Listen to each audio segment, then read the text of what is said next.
Buenas, el día de hoy les estaremos presentando el proyecto para la materia de práctica de Ingeniería 2 de la Universidad Central. El tema está relacionado a la pérdida de materia orgánica por el uso de agroquímicos en el campo experimental Z. Este trabajo es presentado por la estudiante Natalia Aldana Cárdenas y quien le habla Sergio Niño, estudiantes de Ingeniería Ambiental. Bueno, como tal, en Colombia, más de una cuarta parte de la población vive en el campo, situación que lleva en sí a la producción de bienes y servicios de origen agrícola mediante el aprovechamiento de los recursos naturales. La problemática consiste en que la contaminación ambiental por el uso de agroquímicos en el suelo está dada fundamentalmente por la aplicación directa a los cultivos y en algunas ocasiones por la escorrentía de los ríos o fuentes de agua que trae consigo residuos de desechos industriales como plaguicidas y fertilizantes, y también por el uso inadecuado de los mismos por los agricultores. Este proyecto se hace con el fin de identificar los factores que ocasionan la pérdida de materia orgánica en el campo experimental Z, que se encuentra ubicado en el municipio de Cachipay, Cundinamarca, por el uso o manejo inadecuado de agroquímicos. Se realiza un plan de muestreo como base para la determinación de indicadores de calidad que permita establecer valores numéricos para evaluar la contaminación y los impactos generados en el área de estudio. Eh, el objetivo general de este proyecto, como ya bien lo decíamos, es evaluar la pérdida de materia orgánica por el uso de agroquímicos en el campo experimental Z. Dentro de los objetivos específicos tenemos elaborar un estado del arte que nos permita seleccionar la información de importancia y actualidad de la problemática seleccionada. Como segundo, tenemos elaborar un marco de antecedentes para identificar los impactos ambientales asociados a las prácticas agrícolas del campo de estudio. Como tercero, tenemos diseñar un plan de muestreo que garantice el análisis de la calidad del suelo en el campo experimental Z.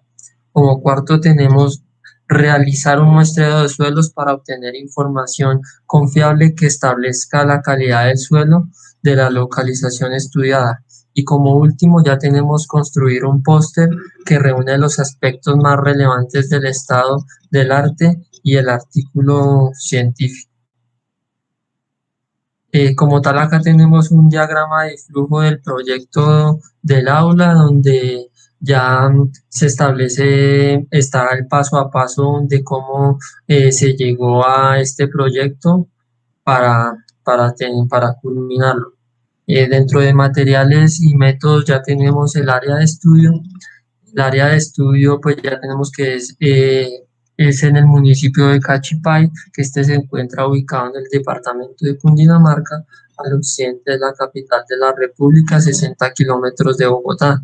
Como tal, ya tenemos que el campo experimental de tecnología Z se encuentra ubicado en estas coordenadas a 1600 metros sobre el nivel del mar, ubicado en la casa de retiro de, de las hermanas dominicanas. El muestreo ambiental consiste, ya tenemos que la calidad del suelo depende de un conjunto de propiedades físicas, químicas y biológicas, las cuales pueden ser utilizadas como indicadores de calidad. Acá como tal ya tenemos el diagrama de flujo para el plan de muestreo de suelos, el cual tenemos nuestro objetivo que es general, que es evaluar la pérdida de materia orgánica por el uso de agroquímicos en el campo experimental, el muestreo de suelos que se va a realizar en el campo experimental. Se debe tener un resumen de estudios previos del sitio de muestreo, la localización geográfica del sitio que está dado en coordenadas WPS 84. Hay que tener como tal un plan de salud y seguridad del operario. Se toman las medidas de seguridad establecidas en el plan de muestreo. El sitio de muestreo que va a ser en el huerto del campo Z. Se realiza un muestreo de suelos en un área de 100 metros cuadrados. Por medio de un muestreo de identificación, se seleccionan 4 puntos de muestreos ubicados por el patrón de muestreo de rejillas regulares.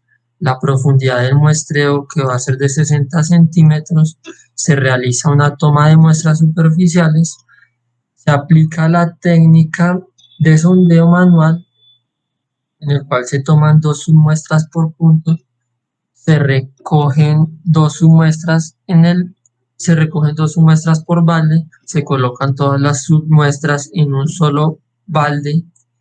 El peso final de todas las muestras debe ser de 500 gramos.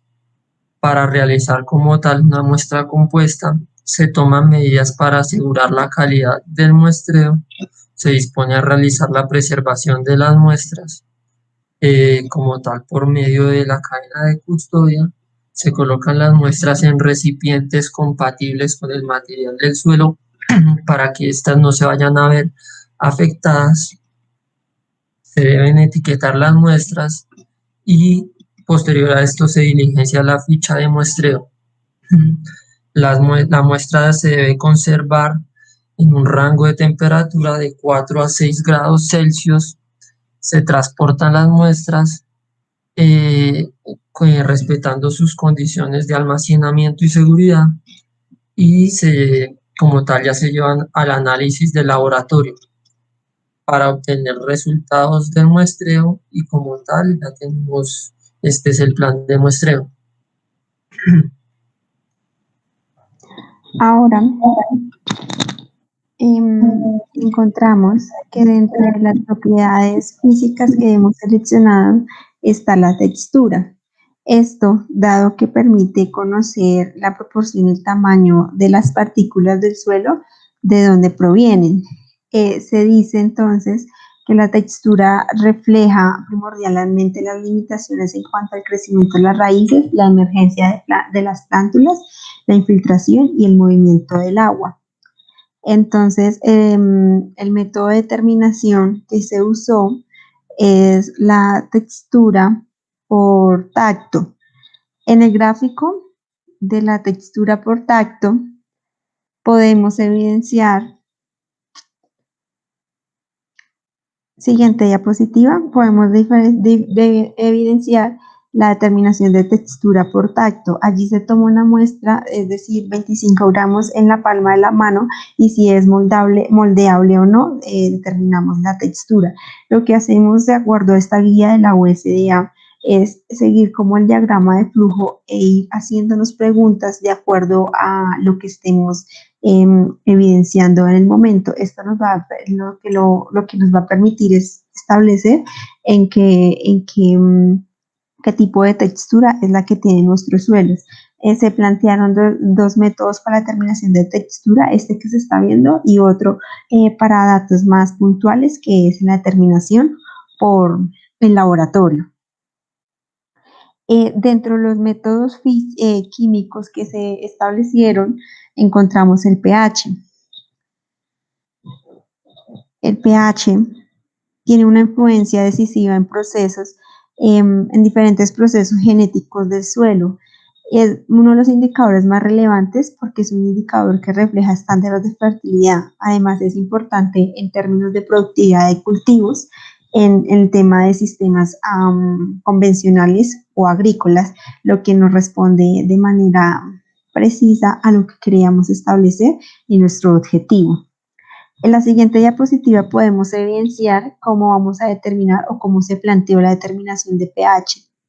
De acuerdo a las referencias bibliográficas consultadas, la determinación de pH se hace de una manera pues un poco fácil. Se extrae una submuestra y de tal manera que sea más o menos, si se tiene como un cucharón o alrededor de media taza, se extrae estas submuestras, se adiciona en un recipiente y le agregamos alrededor de 30 mililitros de agua. Lo agitamos y al menos 25 veces y dejamos que se sedimente y tomamos el registro pH y pues ese es el que vamos a analizar más adelante.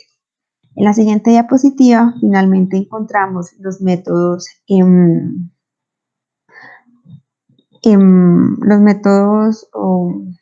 de degradación de tipo microbiológico. Entonces, elegimos la respiración del suelo, dado que la respiración es un índice de actividad biológica del suelo.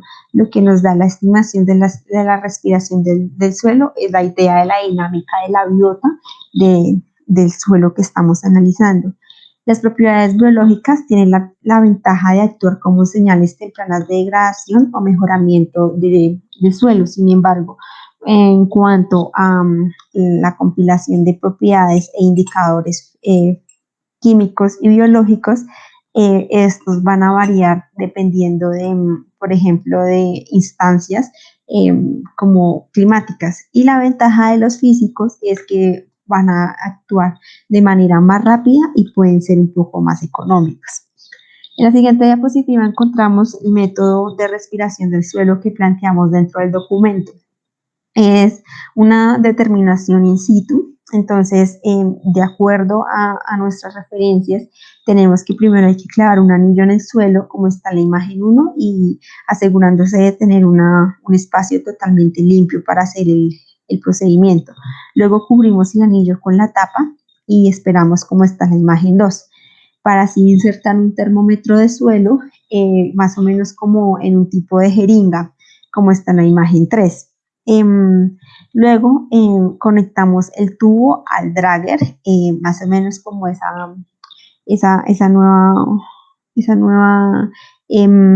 nuevo tubito que se extiende de la jeringa de la imagen 4. 5, insertamos el tapón a nuestro anillo que teníamos allí y esperamos alrededor de 15 minutos a 30 para permitir que el CO2 que esté allí se vaya acumulando.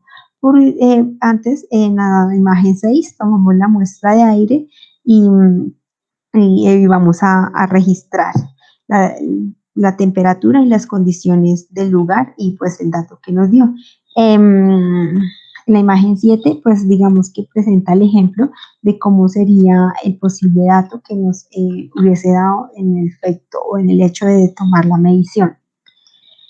Ahora, en la siguiente diapositiva tenemos la interpretación de los valores medidos de textura que hubiésemos encontrado en dado caso.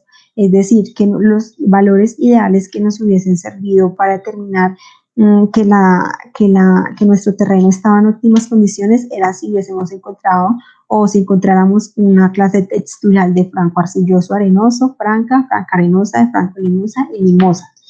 Ya entrábamos a evaluar si encontrábamos otro tipo de clases texturales, tal como lo referenciamos en la presente tabla.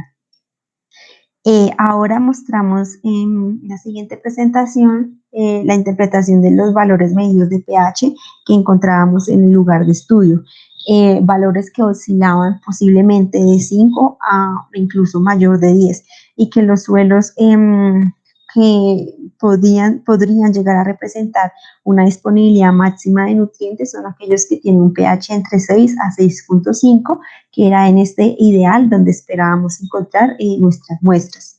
Y finalmente, en la interpretación de los valores medidos de respiración del suelo, también podemos decir la comparación de los valores con respecto a la clase y en qué estado estarían los suelos, es decir, que si encontrábamos un valor de respiración menor a 10,64, decíamos que era una actividad del suelo muy baja y el suelo había perdido mucha materia orgánica disponible y poca actividad biológica. Era lo que nosotros queríamos evaluar en nuestro proyecto. Finalmente, abordamos una serie de conclusiones después de este arduo trabajo que incluyó desde una búsqueda de información a través del estado del arte que nos fue acercando o nos fue abriendo puertas para la consolidación de este trabajo, que se muestra en la elaboración de los diferentes formatos, en los planes de muestreo y pues la identificación en sí de cuáles eran los indicadores o propiedades que nos permitían dar respuesta nuestra problemática. Asimismo, cabe resaltar que la educación ambiental en la población agricultora e incluso en escenarios así como el campo experimental cerca, si hacen el adecuado uso de prácticas agrícolas, será una mejor alternativa para minimizar los posibles impactos ambientales que puedan generarse y que lo que hacen es aumentar o subir los índices de buenas prácticas ambientales que lleven a la conservación de los suelos, teniendo en cuenta que el suelo es un recurso no renovable. De esta manera finalizamos agradeciendo su atención.